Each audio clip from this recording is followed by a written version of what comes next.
وَلِلَّهِ الْأَسْمَاءُ الْحُسْنَى فَادْعُوهُ بِهَا وَلِلَّهِ الْأَسْمَاءُ الْحُسْنَى فَادْعُوهُ بِهَا وَذَرُوا الَّذِينَ يُلْحِدُونَ فِي أَسْمَائِهِ سَيُجْزَوْنَ مَا كَانُوا يَعْمَلُونَ.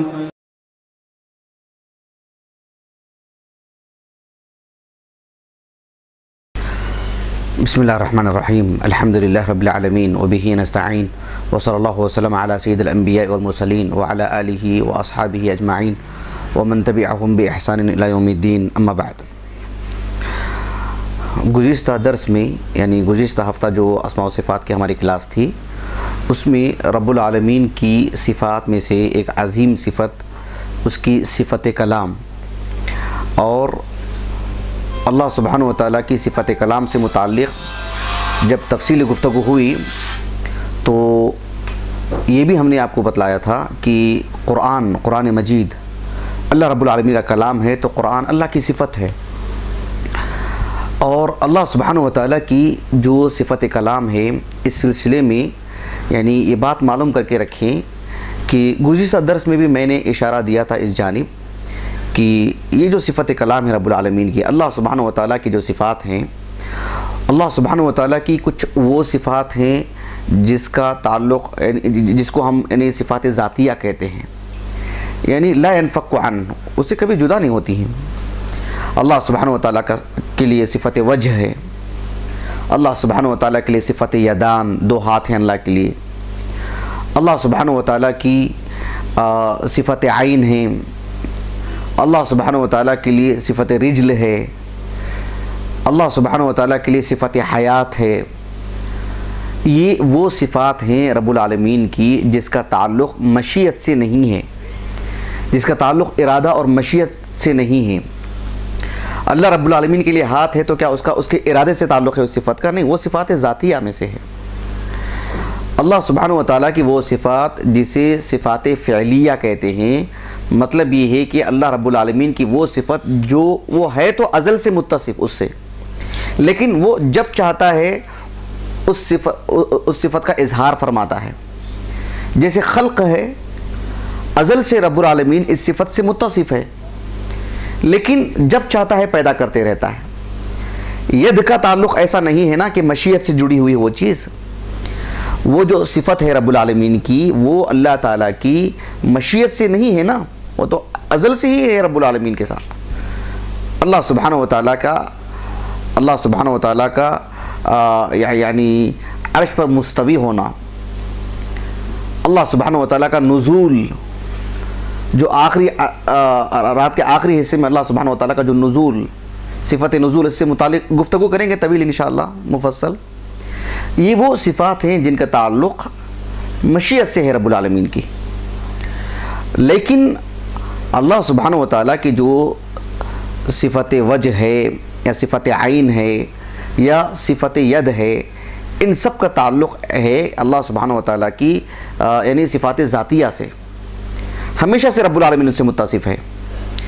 دیگر جو صفات ہیں جسے ہم صفات فعلیہ کہتے ہیں، اس سے بھی اللہ سبحانہ و تعالیٰ ہمیشہ سے متصف ہے، لیکن اس کا تعلق مشیت سے ہے، اللہ کے ارادے پر موقوف ہے. جب چاہتا ہے اللہ سبحانہ و تعالیٰ اس کا اظہار فرماتا ہے. جیسے مغفرت کرنا، اللہ سبحانہ و تعالیٰ اس صفت سے ہمیشہ سے متصف ہے، لیکن جب چاہتا ہے اللہ سبحانہ و تعالیٰ معاف کرتا ہے. اللہ سبحانہ و تعالیٰ جو الرحمہ ہے اس صفت سے ہمیشہ سے متصف ہے، لیکن یرحم من یشاء، جب چاہتا ہے اللہ رب العالمین جس پر چاہتا ہے اپنی رحمت نچھاور فرماتا ہے. ویسے ہی یہ جو صفت کلام ہے، اللہ سبحانہ و تعالیٰ ازل سے متصف ہے، لیکن جب چاہتا ہے کلام کرتا ہے رب العالمین. یہ صفات فعلیہ میں سے بھی ہے، صفات ذاتیہ میں سے بھی ہے. بہرحال ہم نے گزشتہ درس میں قرآنی آیات اور احادیث مبارکہ جو کہ باسانید صحیحہ ہم تک پہنچی ہیں، ان کی روشنی میں یہ بات آپ کے سامنے رکھی گئی ہے کہ اللہ سبحانہ و تعالیٰ صفت کلام سے متصف ہے. یعنی یہ کس قدر عیب کی بات ہے کہ ایک انسان کلام پہ قدرت نہیں رکھتا ہے. یعنی بہت ممکن ہے کہ وہ بولتا ہے، اپنی دل کی بات کسی کے سامنے رکھ لیتا ہے، لیکن اچھے سے ادا نہیں کر پاتا. اگر صرف زبان میں لکنت ہو تو وہ ایک طرح سے عیب مانا جاتا ہے، شخصیت کو عیب دار کر دیتا ہے، صرف وہ ایک معاملہ۔ سبحان اللہ العظیم، ہمارا خالق، ہمارا معبود، معبود برحق رب العالمین، وہ صفت کلام سے متصف نہ ہو، سبحان اللہ العظیم۔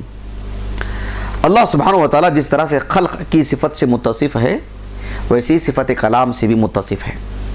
ہم نے جو آیتیں اور احادیث آپ کے سامنے پیش کی ہیں وہ اصل ہیں۔ آج کے اس درس میں یہ بتلانا مقصود ہے کہ خیر القرون کے جو علماء ہیں ان کا کیا نقطہ نظر تھا، ان کا موقف کیا تھا۔ کیونکہ ایک تو معتزلہ ہیں جو اللہ سبحانہ و تعالیٰ کی، معطلہ ہیں، جہمیہ ہیں، جنہوں نے اللہ سبحانہ و تعالیٰ کی صفت کلام کا کلی طور پر انکار کیا، کلی طور پر۔ لیکن جو مابعد کے اشاعرہ ہیں انہوں نے اللہ سبحانہ و تعالیٰ کی صفت کلام کو ثابت کیا، لیکن ان کے اندر دو طرح کا انحراف آیا۔ ایک تو یہ کہ وہ اللہ سبحانہ و تعالیٰ کے لیے صرف 7 صفات کا اس بات کرتے ہیں، جیسے اللہ تعالیٰ کی صفت حیات ہے، اللہ تعالیٰ کے لیے صفت کلام ہے، اللہ سبحانہ و تعالیٰ کے لیے صفت ارادہ ہے، اللہ سبحانہ و تعالیٰ کے لیے صفت السمع ہے۔ یعنی کچھ 7 انہوں نے مطلب اللہ تعالیٰ کے لیے صفات کو ثابت کیا، بقیہ صفات کی تعویل کی انہوں نے۔ یہ انحراف ہے ان کا۔ اشاعرہ صفت کلام کو جو مانتے ہیں وہ صرف ان 7 میں سے ایک ہے، یہ ایک طرح کا انحراف ہے ان کا۔ اس لیے کہ جو ہے اللہ سبحانہ و تعالیٰ کی جس طرح سے صفت کلام کو مانتے ہیں، کس بنیاد پر مانتے ہیں؟ قرآن میں ثابت ہے، حدیث میں ثابت ہے، اس لیے تو پھر دیگر صفات کیوں نہیں مانتے؟ وہاں کیوں تعویل کرتے ہیں؟ اللہ سبحانہ و تعالیٰ محبت کرتا ہے، ان اللہ یحب المحسنین، وہاں پر انہوں نے تعویل کی کہ اللہ کے لیے محبت نہیں کہی جائے گی، اس کے لیے جو جذبات بنتے ہیں محبت کے لیے وہ اللہ کے لیے ہم نہیں کہہ سکتے، اس کے لیے ثواب کا معنی ہے وہاں پر۔ تو پھر کلام کے لیے بھی تو یہ بات آ سکتی ہے کہ بندوں کے کلام کے مشابہ ہو جاتی ہے یہ چیز، لیکن یہاں کیوں مانتے ہیں؟ اللہ تعالیٰ کی صفت حیات کو کیوں مانتے ہیں؟ اللہ سبحانہ و تعالیٰ صفت حیات سے متصف ہے، بندہ بھی تو ہے، ایک جانور بھی تو ہے۔ جب یہاں خالق اور مخلوق میں فرق ہے، ایک دوسرے کے مشابہ نہیں ہے، تو پھر سب صفات میں یہی بات ہونی چاہیے۔ ایک انحراف ان کے اندر یہ آیا۔ دوسرا ان کے اندر انحراف یہ آیا اشاعرہ میں، وہ اللہ سبحانہ و تعالیٰ کی صفت کلام کو صرف ایک ایسی صفت مانتے ہیں جو اللہ تعالیٰ ازل سے اس سے متصف ہے، بس ایک قدیم صفت ہے، ایک قدیم صفت ہے رب العالمین کی، اسے صفات فعلیہ میں شمار نہیں کرتے کہ جب چاہتا ہے اللہ کلام کرتا ہے۔ یعنی اللہ تعالیٰ ازل سے صفت کلام سے متصف ہے، لیکن اس کا تعلق مشیت سے نہیں ہے، تو پھر موسیٰ سے جو کلام ہوا وہ کلام نہیں ہے، یہ نتیجہ اس کا۔ یہ خود ایک مستقل ایک انحراف، یعنی معتزلہ کے رد میں انہوں نے اللہ تعالیٰ کی صفت کلام کو مانا، ٹھیک ہے، لیکن اللہ تعالیٰ کی صفت کلام کو جب مانا تو سارے صفات کو ماننا چاہیے نا۔ ایک انحراف یہ اشاعرہ میں۔ دوسرا یہ کہ انہوں نے اس کو صرف صفت قدیم کے طور پر مانا کہ بس ہاں اللہ تعالیٰ اس سے متصف ہے، لیکن اس کا تعلق مشیت سے بھی ہے، اس کو انہوں نے مطلب نہیں جوڑا۔ حالانکہ اللہ تعالیٰ کی یہ صفت مشیت سے تعلق رکھتی ہے، جس طرح سے خلق ہے اور دیگر صفات ہیں جس پر ہم نے کافی روشنی ڈال چکے ہیں اس سے پہلے الحمدللہ۔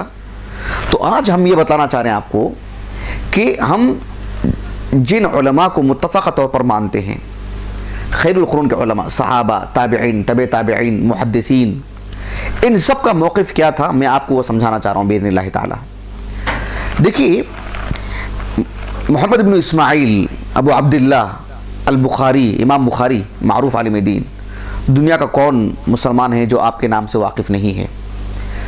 امام بخاری رحمہ اللہ تعالیٰ نے آپ کی ایک عجیب مقبولیت رکھ دی ہے دلوں میں، ایک عجیب محبت ڈال دی ہے آپ کی۔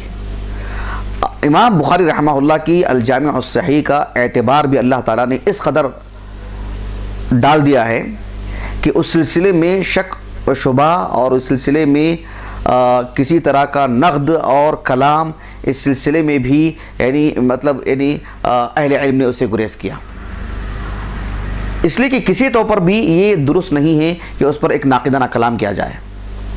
کبار اہل علم جیسے امام دارقطنی وغیرہ نے اس پر کسی طرح کا نقد کیا، ایک فنی چیز ہے، ورنہ جو عمومی طور پر 1200 سال کی تاریخ میں اہل علم نے اس پر جو اعتبار جو ہے مطلب بتلایا ہے اور اس کو معیاری طور پر جو کتاب کے طور پر جو ثابت کی اصح الکتاب بعد کتاب اللہ، اصح الکتب، یہ بہت بڑی بات ہے۔ امام بخاری رحمہ اللہ، جن کو کیا سلفی علماء، کیا احناف، شوافع، مالکیہ، حنابلہ، یہ تو بہرحال ہیں، میں عقدی اعتبار سے کہہ رہا ہوں کہ جو اشاعرہ ہیں وہ بھی امام بخاری رحمہ اللہ کی امامت کو تسلیم کرتے ہیں، لیکن جب امام بخاری کے صحیح بخاری کو شرح کرتے ہیں نا، تب پھر اس کو امام بخاری کے اقوال کو، امام بخاری کے ابواب کو اپنی طرف جو ہے مطلب ڈھالنے کی کوشش کرتے ہیں۔ یہ ایک طرح سے علمی خیانت ہے۔ امام بخاری رحمہ اللہ کی ایک عظیم الشان کتاب خلق و افعال العباد بہت ہی اہم کتاب ہے۔ یہ جو دیکھ رہے ہیں آپ، امام بخاری رحمہ اللہ کے خلق و افعال العباد، یہ ہمارے پاس محقق نسخہ ہے الحمدللہ۔ امام بخاری رحمہ اللہ نے اللہ سبحانہ وتعالیٰ کی صفت کلام کو کس انوکھے انداز میں ثابت کیا، دیکھیں۔ امام بخاری رحمہ اللہ نے خلق و افعال العباد میں مستقل ایک باب قائم کیا کہ باب ما کان النبی صلی اللہ علیہ وسلم یستعیذ بکلمات اللہ لا بکلام غیرہ، کہ آپ علیہ السلام جو دعا پڑھتے تھے نا، اعوذ بکلمات اللہ التامہ، کہ میں اللہ سبحانہ وتعالیٰ کی پناہ میں آتا ہوں، اور اللہ سبحانہ وتعالیٰ کی یعنی کلمات جو مکمل کلمات ہیں، اللہ سبحانہ وتعالیٰ کا کلام، اس کی پناہ انہوں نے طلب کی اللہ کے رسول نے صلی اللہ علیہ وسلم، یعنی صفت کلام کی۔ مطلب یہ ہے کہ امام بخاری رحمہ اللہ یہ کہنا چاہتے ہیں کہ آپ علیہ السلام نے اللہ کے کلمات یعنی اللہ کا کلام، کلام اللہ جو اللہ کی صفت ہے، اس سے جو ہے مطلب اس کی پناہ میں آیا کرتے تھے، وہ پناہ طلب کرتے تھے، بندوں کے نہیں، یعنی فلاں اور فلاں کے کلام کی پناہ نہیں مانگتے تھے، کیونکہ وہ مخلوق کا کلام ہے۔ اللہ کے رسول علیہ السلام اللہ تعالیٰ کے کلام کی پناہ طلب کرتے تھے، مطلب یہ ہوا کہ وہ خالق کا کلام ہے۔ یہ نقطہ واضح ہوا۔ امام بخاری رحمہ اللہ نے اپنی الصحیح بخاری میں نعیم ابن حماد رحمہ اللہ، بڑے جلیل القدر عالم دین، اور عقیدے کے باب میں تو امام اہل السنہ والجماعت تھے اپنے وقت کے، ان کا قول نقل کرتے ہیں کہ لا یستعاذ بالمخلوق ولا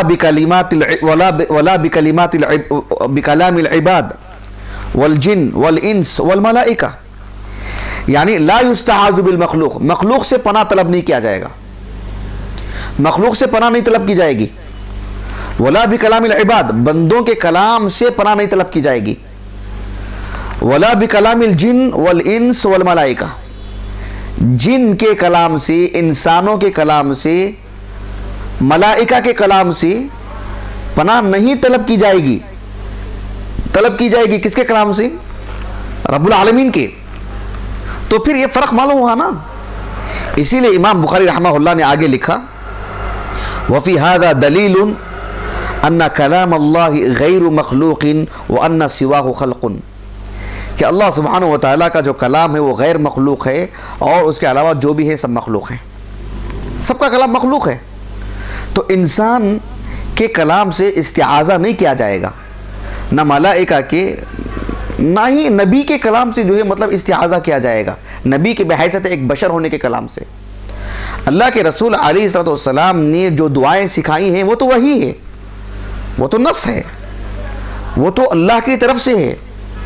اعوذ بکلمات اللہ التامہ، یہ حدیث مبارکہ ہے، لیکن رسول اللہ نے سکھائے ہیں صلی اللہ علیہ وسلم، اس کی حیثیت شرعی حیثیت ہے، بحیثیت ایک نبی، ایک بشری کلام جو ہوتا ہے اس سے پناہ نہیں طلب نہیں کی جا سکتی ہے۔ تو یہ جو ہے آپ علیہ السلام کی اس حدیث مبارکہ کی روشنی میں کہ آپ علیہ السلام اللہ تعالیٰ کے کلام سے پناہ طلب کرتے تھے، تو اس سے امام بخاری نے کہا رحمہ اللہ وفی هذا دلیل ان کلام اللہ غیر مخلوق وان سواہ خلق۔ اس مبحث کو امام بخاری رحمہ اللہ نے کافی احادیث اعوذ بکلمات اللہ التامہ اور ابراہیم علیہ السلام کا اسحاق اور اسماعیل کے لیے جو ہے مطلب جو ہے تعوذ کرنا، یہ سب ساری چیزیں انہوں نے روایتیں بیان کرنے کے بعد امام بخاری رحمہ اللہ نے آخر میں لکھا کہ وَأَنَّ اللَّهَ يُنَادِي بِصَوْتٍ، کہ اللہ سبحانہ وتعالی آواز دیتا ہے، اور اس میں صوت یعنی پکار کر کے آواز دیتا ہے رب العالمین۔ يَسْمَعُهُ مَنْ بَعُدَ كَمَا يَسْمَعُهُ مَنْ قَرُوبَ، اللہ سبحانہ وتعالی جب ندا لگاتا ہے تو جو دور کے ہیں وہ ویسے ہی سنتے ہیں جو قریب کے ہیں جیسے سنتے ہیں. ایک قریبی شخص جس طرح سے آواز کو جو ہے سنتا ہے، ویسے اللہ سبحانہ و تعالیٰ کی آواز کو دور کا شخص بھی سن لیتا ہے. فَلَيْسَ هَذَا لِغَيْرِ اللَّهِ جَلَّ ذِكْرُهُ، یہ صرف رب العالمین کے لیے ہے، کسی اور کے لیے نہیں ہے. اس کے بعد امام بخاری رحمہ اللہ نے فرمایا کہ قال ابو عبداللہ، یعنی امام بخاری نے کہا وفي هذا دلیل ان صوت اللہ لا يشبه صوت الخلق، کہ اللہ سبحانہ و تعالیٰ کی جو آواز ہے اس کی آواز برحق ہے. جیسے اللہ سبحانہ و تعالیٰ کی صفت حیات ہے، جیسے اللہ سبحانہ و تعالیٰ کی صفت کلام ہے، جیسے اللہ سبحانہ و تعالیٰ کے لیے ارادہ ہے، جیسے اللہ سبحانہ و تعالیٰ کی ایک صفت قیوم ہے، ویسے ہی اللہ سبحانہ و تعالیٰ کی صوت ایک صفت ہے. اللہ آواز دیتا ہے. اللہ تعالیٰ، اللہ سبحانہ و تعالیٰ کا آواز دینا یہ بندوں کے آواز کرنے کے مشابہ کبھی نہیں ہو سکتی. اللہ تعالیٰ کے ایک صفت کو ثابت کرنا کیا یہ لازم آئے گا کہ بندوں کے مشابہ ہو جا رہی یہ چیز؟ سبحان اللہ، کیسی بات ہے یہ؟ اگر میں کہوں کہ ایک انسان کے لیے ہاتھ ہے، اگر میں ثابت کروں، اس سے یہ لازم آئے گا کہ جانور کی مشابہت اختیار کی جا رہی ہے، جانور کے برابر کر دیا جا رہا ہے، جبکہ دونوں مخلوق ہیں. انسان آواز دیتا ہے، ایک جانور بھی آواز دیتا ہے، اس کی بھی اپنی ایک آواز ہے، بلکہ ہر جانور کی ان کی اپنی مستقل الگ الگ آواز ہے.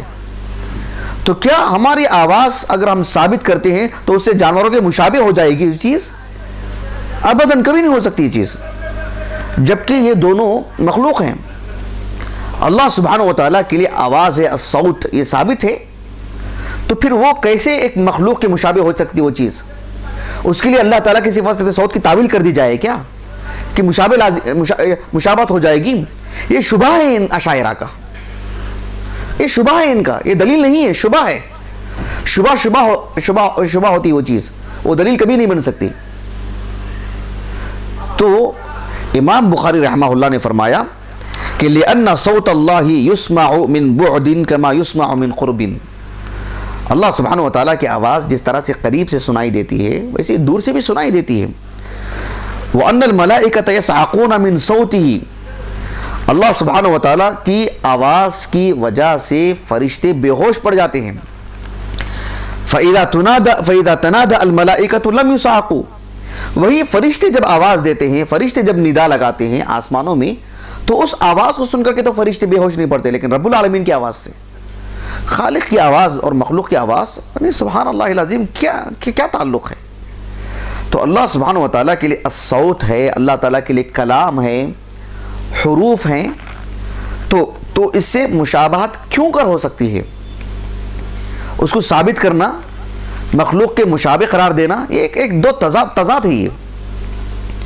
یہ ایک عظیم غلطی ہوتی ہے ان اشاعرہ سے، جو پہلے شبہ ان کے دل میں آتا ہے کہ اگر اللہ سبحانہ و تعالیٰ کے لیے عرش پر مستوی ہونا تسلیم کر لیں گے تو پھر جو ہے اللہ سبحانہ و تعالیٰ رات کے آخری حصے میں آتا ہے تو پھر نزول ہوتا ہے، تو عرش پر کون ہوتا ہے؟ سب شبہات ہیں ان کے. لا تضربوا للہ الامثال، اللہ کے لیے مثالیں مت بیان کرو. نمرها کما جاءت، سلف کا طریقہ تھا. یہ حدیث میں، قرآن میں جو بات بیان کی جا رہی ہے بس مانتے جائیں، تعویل کرنے کے ہم مکلف نہیں ہیں. امام بخاری رحمہ اللہ کو اللہ جزائے خیر عطا فرمائے، آپ نے بہت مفصل انداز میں اس کو لکھا. ایک اور عالم دین ہے جو امام بخاری رحمہ اللہ کے تلامذہ میں سے ہیں، کتاب السنہ ابو بکر ابن ابی عاصم رحمہ اللہ کی، اس میں انہوں نے مستقل ایک باب قائم کیا کہ باب ذکر الکلام والصوت والشخص وغیر ذالک. اللہ سبحانہ و تعالیٰ کے لیے صفت کلام، اس کے لیے صوت، اور اس کے لیے جو شخص کا جو لفظ آیا ہے، اس سے متعلق گفتگو گزر چکی ہے الغیرہ کے لفظ میں، جب جس صفت کا ہم نے ذکر کیا تھا. تو یہ اللہ سبحانہ و تعالیٰ کے لیے ثابت ہے، اور اس کے لیے انہوں نے 3 حدیثیں لے کر کے آئے ہیں، اور ان حدیثوں کا کافی طویل دراسہ کیا ہے شیخ محمد ناصر الدین البانی نے رحمہ اللہ. اور ایک مصری ایک عالم تھے جن کا نام تھا زاہد الکوثری.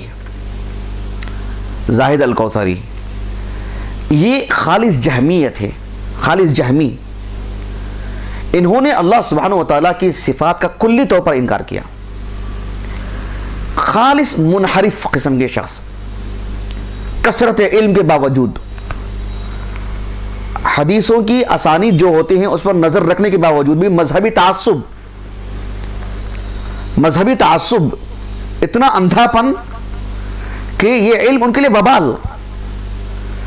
کثرت روایات اصل نہیں ہے، اس میں جو موجود بات ہے اس کو مان جانا، اللہ تعالیٰ کی اطاعت میں اس کو لے کر کے آنا، جو چیز ہے اسے اپنی زندگی میں ڈھالنا، یہ اصل مقصود ہے. یہ نہیں ہے کہ ایک حدیث کے کتنے طرق ہیں اس پر جو بات کی جائے. حدیث ثابت ہو جانے کے بعد اس میں جو بات ہے اسے اپنا دین بنانا، وہ اصل مقصود ہے. یہ محدثین کا طریقہ تھا. لیکن زاہد الکوثری جن کا 1953 میں انتقال ہوا، خالص منحرف قسم کے شخص، خالص منحرف. تو انہوں نے مطلب جہاں اللہ سبحانہ وتعالیٰ کی صفات تھی ان حدیث میں تعویل کیا کرتے تھے، اگر وہ صحیح سند سے ثابت ہو جائے تو، نہیں تو پہلے ہی وہیں سے صفائی کرنا شروع کر دیتے تھے کہ حدیث پر ہی کلام کر دیا جائے. ٹھیک ہے، حدیث کی سند پر علمی اعتبار سے کلام کیا جا سکتا ہے، لیکن حدیث ثابت ہونے کے بعد اللہ سبحانہ وتعالیٰ کی صفات جس نقطہ نظر سے بیان کی جا رہی ہیں اس کو ماننا، یہی خیر القرون کا جو ہے نقطہ نظر تھا. تو ابو بکر بن ابی عاصم رحمہ اللہ نے بھی اس میں کافی تفصیلی گفتگو کی ہے. 287 ہجری سنہ وفات ہے ان کا. شیخ الاسلام ابن تیمیہ رحمہ اللہ کوئی نئی بات نہیں ذکر کی ہے، آپ انہی کی خوشاچی ہیں، انہی سے استفادہ کیا ہے. امام بخاری سے، امام اہل سنہ احمد بن حنبل سے وغیرہ وغیرہ، امام ابو داؤد سے، امام ابن ماجہ سے، ان سے قبل عبداللہ بن مبارک سے، ان سب کا یہی جو ہے عقیدہ تھا. بلکہ یہ ایک متفقہ معاملہ ہے بلا نزاع خیر القرون میں. انحراف تو بعد میں آیا. تو جس طرح سے یہ بات کی جاتی ہے کہ جو ہے یہ اب کی بات ہے، سبحان اللہ العظیم، شاید یہ لوگ یہ امام بخاری کی یہ سب کتابیں، پھر ان سے قبل کے جو علماء ہیں ان کی کتابیں، ان کے اقوال شاید یہ دیکھتے نہیں ہیں، پڑھتے نہیں ہیں، یا جو ہے مطلب جو مذہبی تعصب کا جو عینک لگائے ہیں شاید اس کی وجہ سے انہیں نظر نہیں آتا ہے. نسأل اللہ العافیہ والسلامہ. ورنہ کس بنیاد پر یہ بات کہی جاتی ہے؟ دیکھیے شیخ الاسلام ابن تیمیہ رحمہ اللہ نے اس سلسلے میں لکھا کہ اللہ سبحانہ وتعالیٰ کے لیے جب صوت، اللہ تعالیٰ کے لیے کلام کی جب بات آتی ہے تو ابن تیمیہ نے ایک اصول بیان کیا رحمہ اللہ. آپ نے کہا کہ اصل چیز یہ ہے کہ ایک انسان کے پاس عدم علم. اصل کیا ہے؟ انسان جاہل ہے، نادان ہے. اِنَّا عَرَضْنَا الْأَمَانَةَ عَلَى السَّمَاوَاتِ وَالْأَرْضِ وَالْجِبَالِ فَأَبَيْنَ أَن يَحْمِلْنَهَا وَأَشْفَقْنَ مِنْهَا وَحَمَلَهَا الْإِنسَانُ إِنَّهُ كَانَ ظَلُومًا جَهُولًا.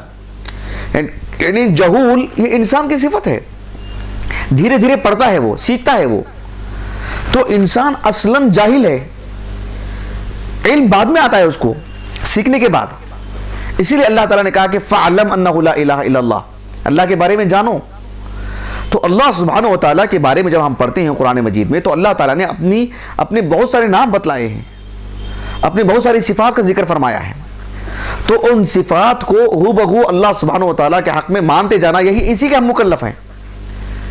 جیسے اللہ تعالیٰ نے کہا کہ وَمَا خَلَقْتُ الْجِنَّ وَالْإِنسَ إِلَّا لِيَعْبُدُونَ مَا أُرِيدُ مِنْهُمْ مِنْ رِزْقٍ وَمَا أُرِيدُ أَن يُطْعِمُونَ إِنَّ اللَّهَ هُوَ الرَّزَّاقُ ذُو الْقُوَّةِ الْمَتِينُ. إِنَّ اللَّهَ هُوَ الرَّزَّاقُ، اللہ رزاق ہے، اللہ ذو القوہ ہے، اللہ سبحانہ وتعالیٰ متین ہے. اللہ نے اپنا تعارف کروایا. ہم کو کیا کرنا ہے؟ ہم کو بس مان جانا ہے.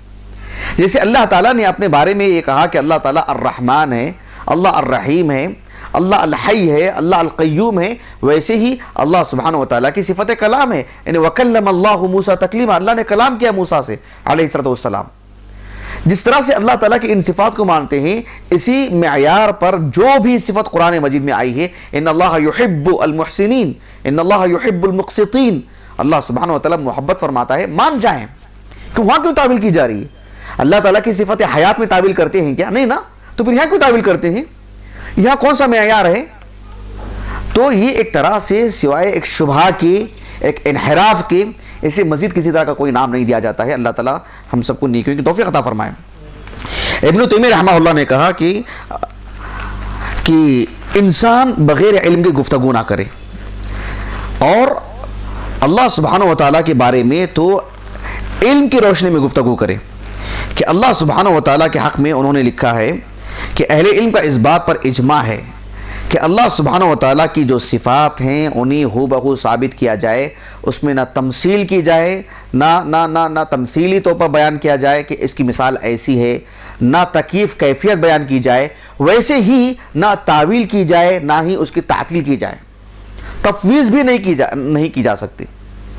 یہ بھی نہیں کیا جا سکتا کہ ہم اس لفظ کو تو لیتے لیکن اس کا معنی ہم اللہ کے سپرد کر دیتے ہیں، وہ اللہ جانتا ہے، نہیں، اس کا معنی ہم کو بتلایا گیا ہے، ہم جانتے ہیں، ہم معلوم کر سکتے ہیں، کیفیت نہیں معلوم کر سکتے، اسی لیے ہم تعویل نہیں کرنا چاہیے، تعطیل نہیں کرنا چاہیے، ویسے ہی تمثیل بھی نہیں کرنی چاہیے کہ ہم تمثیل مثال بیان کریں۔ شیخ الاسلام ابن تیمیہ رحمہ اللہ نے دیکھیے یہاں پر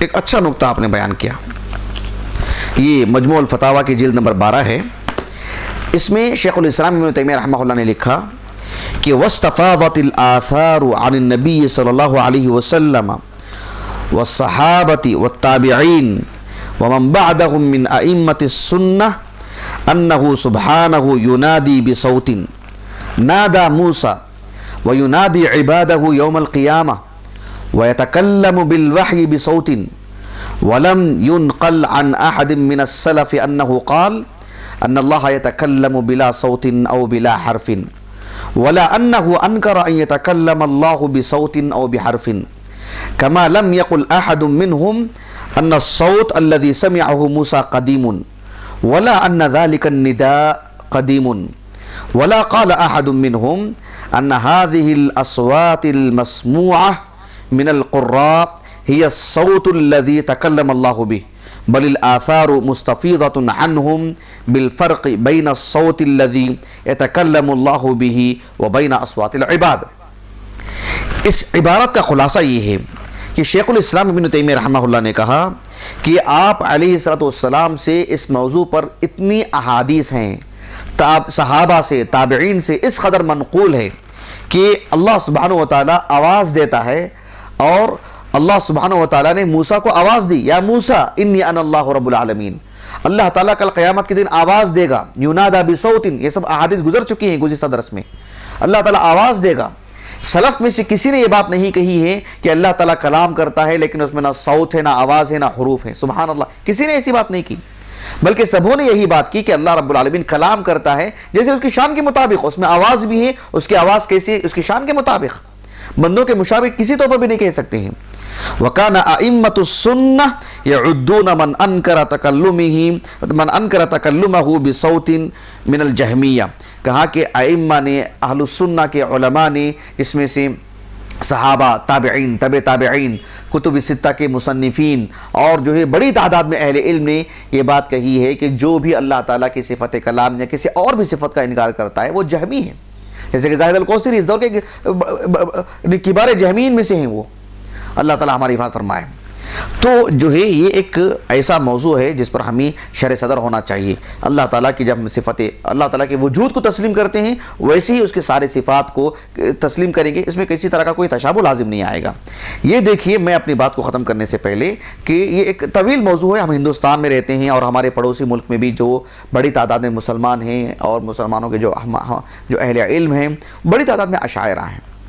اشاعرہ وہ ہیں جو اللہ تعالیٰ کی صفت کلام کو تو تسلیم کرتے ہیں لیکن ان میں انحراف یہ ہے کہ وہ اللہ تعالیٰ کی صرف 7 صفات کو مانتے ہیں۔ یہ کس پہ احسان کر رہے ہیں 7 صفات کو مان کر کے؟ اللہ تعالیٰ کی ساری صفات کو مانیں، نمبر 1۔ نمبر 2، جب اللہ تعالیٰ کی صفت کلام کو مانتے ہیں تو اس میں بھی یہ کہ اللہ تعالیٰ کی یہ صفت صرف قدیم صفت ہے، جب چاہتا ہے کلام کرتا ہے، اس کی انہوں نے جو نفی کی۔ یہ جو ہے آپ دیکھیں شرح العقائد النصفیہ، یہ پورے مطلب جتنے بھی یعنی احناف کے مدارس ہیں ہمارے ملک میں، پڑوسی ملک میں وغیرہ، سب دیکھیں آپ، یہ کتاب پڑھائی جاتی ہے اور اس میں مستقل طور پر ایک سبق ہی ہے کہ اللہ سبحانہ و تعالیٰ کی صرف 7 صفات ہیں اور جو ہے کوئی 8ویں نہیں ہے۔ اللہ سبحانہ و تعالیٰ کے لیے جو ہے صرف اتنی ہی صفات ہے، ایک العلم، القدرہ، الحیات، السمع، البصر، الارادہ اور جو ہے کلام، اتنی ہی صفات کا انہوں نے ذکر کیا ہے اس صفحے میں۔ یہی پڑھائی جاتی ہے، سب عقلی دلائل، دل مقدر ہو جاتا ہے ان عبارتوں کو پڑھ کر کے۔ کہاں گئی قرآن مجید کی آیات، کہاں گئی احادیث مبارکہ، کہاں گئے اہل علم؟ بس علم کلام کی روشنی میں اس کو انہوں نے جو ترتیب دیا ہے۔ اب اسی لیے یہ جو ہے ایک افغانستان کے ایک عالم دین ہیں، انہوں نے ایک کتاب لکھی، ان کا دکتورہ کا رسالہ ہے مواقف التفتازانی الاعتقادیہ فی کتابہ شرح العقائد النصفیہ. یہ جو کتاب ہے 5 جلدوں میں ہے، میرے پاس موجود ہے الحمدللہ. مفصل اس کا دراسہ کیا گیا ہے، اس کی ایک ایک عبارت سے متعلق انہوں نے تفصیلی گفتگو کی ہے. یہ اللہ کا عظیم احسان ہے کہ جو کتاب مجھے میسر ہوئی ہے. تو بہرحال یہ آپ دیکھو نا، فتح الباری دیجیے.